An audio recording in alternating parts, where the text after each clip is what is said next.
今日咧，雖然我哋係 podcast 啦，係，但我想俾一張相嚟睇。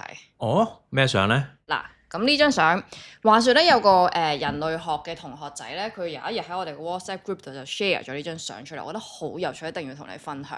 哇！呢張相我就咁睇咧，係好似一個好大幅嘅磚牆咯，係一格一格嘅，每格都好似長方形咁樣嘅，一個磚牆咁樣喺度堆砌住咯。好好啊！有咩特別咧？呢個磚牆？嗱，你已經啱啱回答咗我第一個問題，因為我本身第一個問題會問你你見到咩形狀咧？咁樣係啊，長方形咯，磚牆啊嘛。係啊，係啊。咁若然我話俾你聽，呢幅圖裏邊其實可以有圓形嘅，你又睇唔睇到咧？圓形，但係我而家就咁睇，全部都係頭先講長方形啦，所以係全部我見到都係直線嚟嘅，即係橫間或者直間咯。你話圓形，我而家就睇唔到嘅。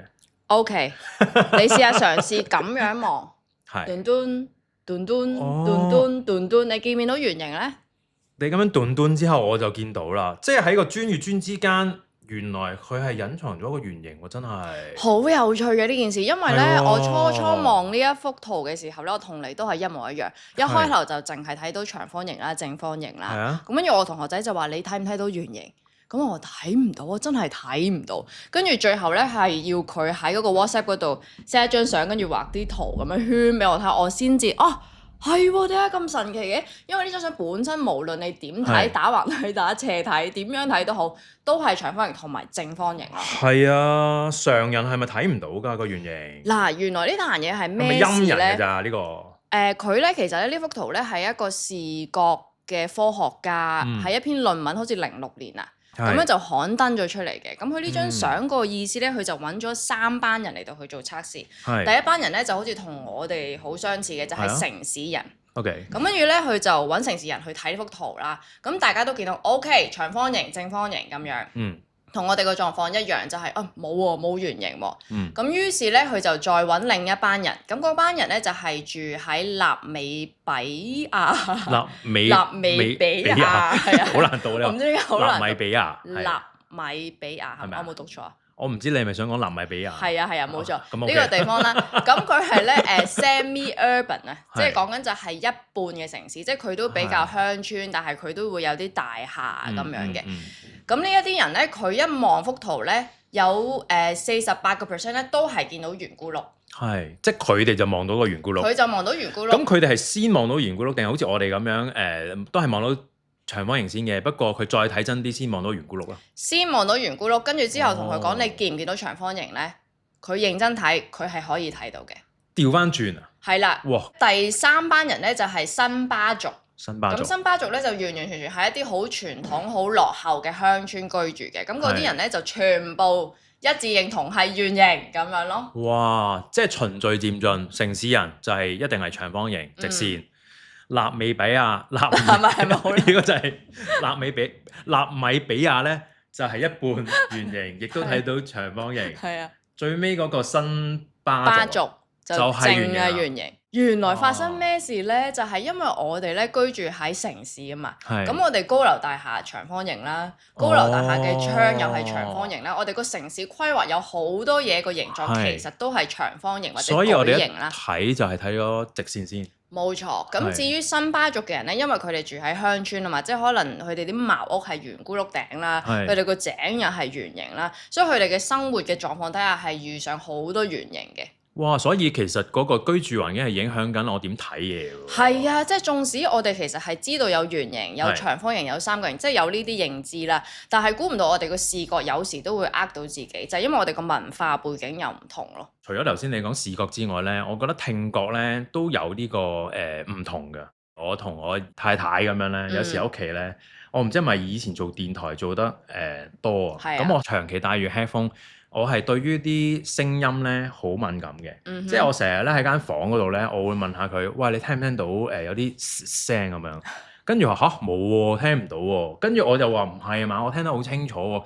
跟住有時候我喺揸車嘅時候，我聽到有少少怪聲咁樣，我又問佢：你聽唔聽到？佢又話聽唔到。有時候我太太直頭會覺得我係即係呃佢。係啊。咁我就冇呢啲聲。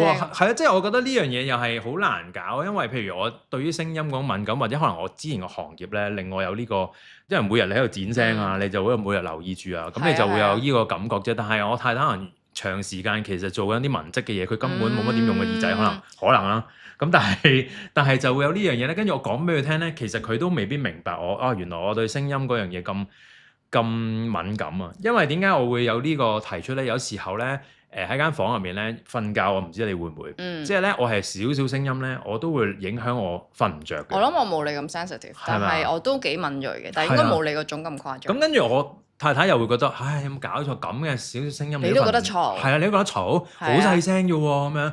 咁但係我唔係啊，真係好滋擾啊！係啊，我腦裡面係我搣唔甩啊咁樣。咁跟住就係總之我點樣講啦，點樣形容都好啦，佢都係好似唔明白我咁樣咯。喂，我覺得呢件事咧係同出一轍嘅，即係頭先我哋講視覺啦，你講聽覺啦。雖然我哋一出世，大家即係如果正常發育的話，我哋嘅視覺或者我哋聽覺係本身已經存在㗎嘛。咁正常大家見到嘅嘢一樣啦，聽到嘅嘢係一樣啦，但係原來可以靠後天嚟到去唔同嘅文化或者學習，然之後令到嗰件事係唔同咗咯。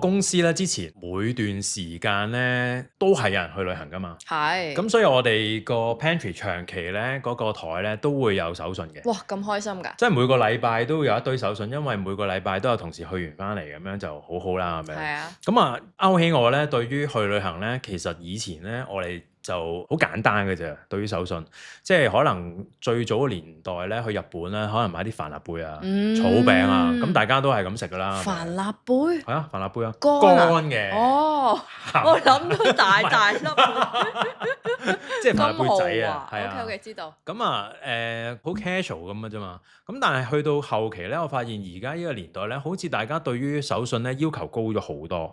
尤其是可能我望到啲同事仔咧，佢哋咧買啲手信都係越嚟越刁鑽啊！即係啲餅咧係覺得哇，點解靚到咁樣嘅8層嘅嗰個餅？係啊，即係好似咧人哋嗰啲酒店 high tea 咁嗰啲餅喎。跟住我覺得哇，好靚啦！跟住咧佢哋係唔係買獨立包裝嗰啲頭先嗰啲帆立貝啦已經？係啊，佢成個 cake 買翻嚟，然後買翻即係大家切咁樣啊！但係我覺得哇，因為你心諗你去日本或者去啲地方旅行，你個篋都打爆晒啦，你仲咁有心啊！成個 box 嘅 cake 買翻嚟咁樣，仲要即係你唔可以壓爛喎。係啊，咁我就覺得哇，即係有啲慚愧。因為喂，但係我想問，有冇競爭嘅心㗎？即係你買咗 A，咁我要買個 B 加嘅，跟住係咁疊上去咯。開頭冇㗎，但係即係經歷過呢啲咁嘅高質嘅餅啊，同埋呢啲咁嘅手信之後咧，我開始越嚟越覺得要買好啲啦。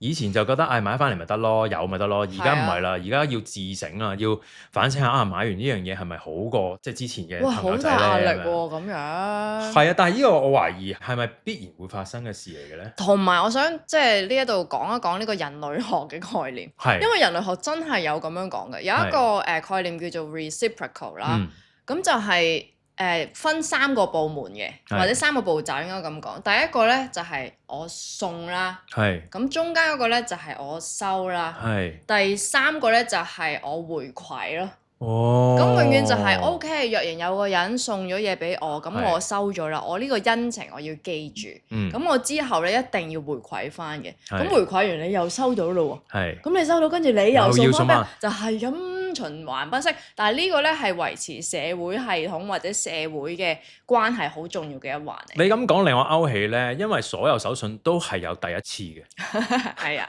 即係你唔會無啦啦會送噶嘛，即係總有一個你收到嗰個朋友嘅第一次嘅手信，然後你發現去旅行之後咧，你就覺得我要買翻手信俾嗰個人，係啊，就係頭先你所講嘅嘢，即係開始咗嗰個循環，但係唔係惡性嘅，即係良性循環啦。係啊係啊。但係我覺得你送俾我，我送俾你係 OK 嘅，但係就冇有頭先嗰種咧你開頭送落帆立貝，咁我又送另一樣勁啲嘅，跟住你再送勁啲嘅，即係而家我覺得有時候咧係自自然然都唔係特登比較，但係你會覺得啊，佢送咗咁樣嘢俾我，下次送好少少。你突然間咁講，跟住對方有壓力又要送好少少咁樣，好似唔係幾好。我突然間諗起咧，我而家咧好多時，我唔知係咪因為咁樣原因啦。我而家好多時都係叫啲朋友若然去旅行咧，可唔可以寄張 postcard 俾我咯？咁樣你已經滿足啦。我覺得好開心啊！雖然做你朋友真係好。唔係，同埋寄 postcard 其實寄2張俾你，寄夠2張俾你。麻煩嘅寄 postcard 而家，即係你要揾到個 post office，你買到個郵票，因為酒店都唔幫你寄啦，而家好多。其實呢個係幾好，因為你 postcard 嗱，你又有當地嘅郵票啦，係啊，然後佢又有印啊，係啊，又有心思寫啲嘢俾你啦，有當地嗰個相片啦，通常。同埋最重要嘅就係你好收藏啊嘛，係啦。有時候啲手信咧大嚿，好崩潰嘅。然後你又冇理由掉噶嘛，人哋喺嗰個地方買俾你。我試過收過嗰啲咧，一啲木偶喎。哇！咁你諗下個壓訂程度咧，擺入櫃又擺唔落，然之後擺出嚟又冇訂，然後你擺入去即係床下底咁樣。但係佢好有心喎，應該都有一定嘅 size 咁。有㗎。係咯。即係我用座嚟形容㗎，嗰個木偶一座咁樣。哇！所以又係佢點解要送呢個木偶俾你啊？咩關係啊？就係真係 friend 咯，真係好 friend 咯。如果唔係佢點會抬呢？但係你中唔中意㗎嗰個木偶？幾有特色啊！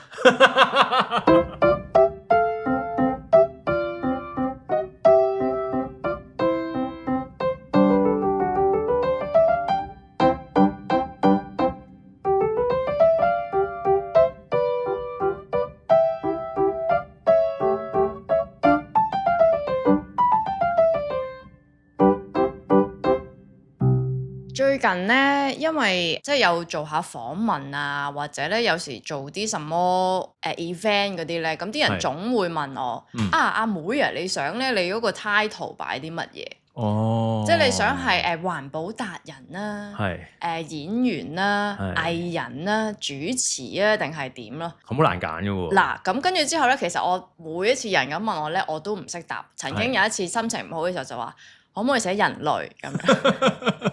我真係咁樣答。你咁答佢，佢覺得你發晦氣嘅喎。係啊，但係我真係忍唔住，因為我覺得好煩啊呢啲 title。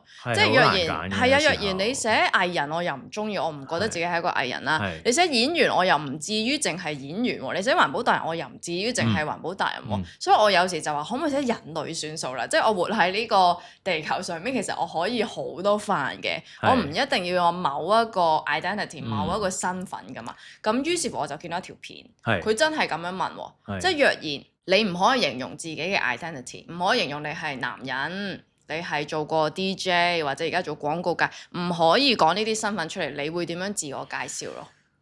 哇！呢個真係好彩我有信仰啫。我可唔可以講下神嘅兒女啊？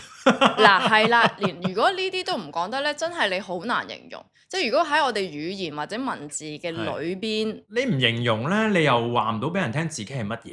係啦，唔可以用文字咧，你可以點講咧？又不至於喎。係啦，所以呢個係好深嘅一樣嘢喎。我都成日都有時會諗嘅。點解我會諗咧？其中一個問題就係因為我以前做 DJ 你都知啦，即係冇做幕前就去咗個廣告。咁但係我每次見到啲客咧，其實咧咦你唔係啊乜 DJ 咁樣，又因為我出到街有時候咧拍開嘢咁樣，係啦，即係即係有時候我拍嘢可能雖然嗰啲後生一輩嗰啲幕前嘅人可能未必聽我節目啦，但係佢都知道你曾經做過 DJ， 或者佢根本都唔知你做緊廣告。佢話：咦，你咪咩商台咯乜做嘅咩？咁我就覺得有時候咧係曾經一段時間幾困擾我嘅，即係我點樣可以搣甩 DJ 呢個名咧？即係好似我要孭住一世我都係一個 DJ 嚟嘅咁樣。但係去到後期我已經冇乜所謂啦，即係隨住可能心境啦，同埋咧我發現有個轉變嘅就係當你譬如做到某樣嘢，做到覺得都對自己有啲肯定，譬如廣告咁樣，即係超脫咗啊！係啦，超脫咗嗰個心境咧就會好啲咯。但係有時咧我都會喺度諗咧，其實呢樣嘢咧即係 identity 啊，可能真係對我哋嘅束縛嚟嘅，即係譬如一出世 OK 你係女仔，你係男仔。咁女仔咧可能要着粉紅色，男仔你要着藍色，咁女仔咧最好話跳舞彈琴吹 flute 咁啦，男仔打功夫要好強壯，跌親唔可以喊，即係全部都係因為身份出現咗，然之後佢會加予一啲枷鎖喺後邊咯。呢個係好似呢個社會又係香港必然嘅定律嚟嘅，你唔好話頭先嗰啲即係男仔女仔要做啲咩啊？我覺得連職業都係喎，即係你諗下細個你讀咩科咧？其實你去到揀科嘅時候咧，你發現係香港冇乜選擇㗎。真啊！一係想你做老師，一係做醫生，一係做律師，一係做會計。我曾經去過德國咧，咁我就令我覺得好開心一樣嘢係咩咧？我識到個即係我嗰陣時後生嘅時候，咁識到個年青人啦，即係大家同輩啦。我問佢你係讀咩㗎咁樣？跟住佢同我講話讀園藝啊。正。我話你話正啊，但係我睇一下揾到食嘅咩？即係我用翻香港人思維就係揾到食嘅咩？跟住而家我繼續有去 Facebook 㗎嘛。佢而家做緊乜嘢咧？佢喺德國，佢係做緊國家公園嘅園藝師咁樣啊。幾專業啊！咁我係非常之羨慕嘅，因為你諗下，如果我讀咗園藝喺香港咧，可能係只能夠喺花墟嗰度賣花啊，或者啲屋苑咯。係啊，屋苑嗰度幫人嚟剪下啲樹啊、啲草啊咁樣。咁但係佢唔係喎，佢真係藝嘅原因係因為真係藝術啊。係啊，佢真係可以去設計成個花園啊，係點樣咧？我覺得呢個係好好咯，因為你喺香港真係頭先所講啦，你可能翻去現實。你都係會計、律師、醫生，好慘咯，即係定咗型啊呢啲嘢。係啊，所以我覺得縱使我哋有咁多身份，有咁多 label 啦，但係希望我哋唔好俾呢啲 label 框死自己咯。都係要繼續創意發掘。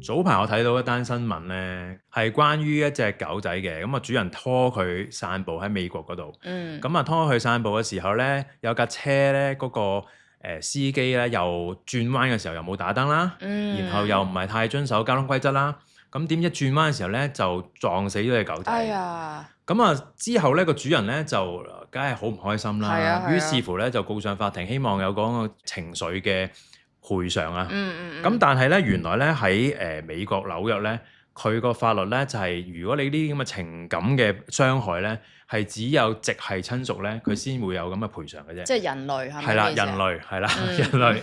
咁啊，但係你呢啲狗仔咧，佢係當你係一啲財物啊，即係一部相機啊，咁樣嘅話咧，其實就冇一個情感嘅傷害喺裏面咯。咁啊，於是乎就個主人好唔開心啦。梗係啦。咁但係有個突破性嘅發展就係去到即係審嘅時候咧，嗰個法官咧竟然最後咧佢係破例咧係判佢呢個狗仔咧係一個直系親屬。係啊。當然個新聞大家可以有興趣可以上網睇翻啦，即係其實佢都唔係話完全冇條件底下嘅，即係可能今次呢件事件就有條件底下。就視佢為呢個嘅直系親屬，咁但係呢個就引發咗我一個即係諗法咯，因為我有時候雖然我冇養貓狗啦，但我見到好多 IG 尤其是 IG 嘅朋友啊，佢哋都會好中意將自己同貓啊或者狗仔嗰啲相處咧擺上網噶嘛，咁有時候覺得哇，佢哋個親密程度其實真係家人咁噶咯喎，直頭係啦。咁啊頭先嗰單新聞即係咁樣意外身亡咁樣，你都唔當佢係直系親屬咧，其實都幾傷佢哋嘅心，我覺得。同埋咧，我好想講翻我屋企 Lily 啊，咁我隻狗叫 Lily 啦，我嗌自己做 Auntie 嘅，因為我覺得有啲怪，即係一嚟咧啲人會自稱媽咪噶嘛，咁我就嗌 Auntie 啫，因為我覺得佢初初又唔係跟我啦，咁你嚟到無厘啦更，跟住屈佢係自己個小朋友，好似有啲怪，咁但係估唔到咧，即係過咗可能2個禮拜度啦，你已經忍唔住噶啦，即係你話嗱媽咪而家幫你咧去攞啲糧，好啦好啦冇事嘅冇事嘅。好啦，請你食零食啦咁樣，即係嗰啲稱呼啊，其實已經好快已經喺度，所以 Lily 係我個女咯，咁我係佢阿媽咯。所以一養寵物或者即係貓狗係就自動會當咗佢自己嘅仔女。絕對係啦，係咪啊？跟住好笑喎，因為你同我講呢件事啦，咁我就上網去揾下啲資料，跟住我發現，因為我估唔到美國咁落後，我以為香港即係喺呢個寵物嘅法例先係咁落後，香港都係呢個狀況嘅。咁若然咧一個家庭即係一對夫婦，咁佢哋要辦離婚，咁可能佢有一隻狗或者一隻貓係佢哋嘅寵物啦。咁你估下佢會根據啲咩去判？跟邊個？冇錯。會唔會好似嗰啲做個測試啊？個阿媽阿爸一左一右，跟住跟邊個走？好，而家多年你跑啦，睇下跑去媽媽定係爸爸度？嗱，如果小朋友咧，佢就根據好多狀況啦，係啦，即係係啦，係啦，係咯，呢一種啦，主要係經濟能力咯，係。咁但係咧，如果係寵物的話咧，原來係睇佢晶片咯。點樣啊？晶片即係譬如首先佢又可以睇幾樣嘢嘅，一購買係邊個購買佢翻嚟，咁但係我係領養嘅，即係可能冇購買啦。咁啊睇佢晶片佢係跟邊個名稱咯。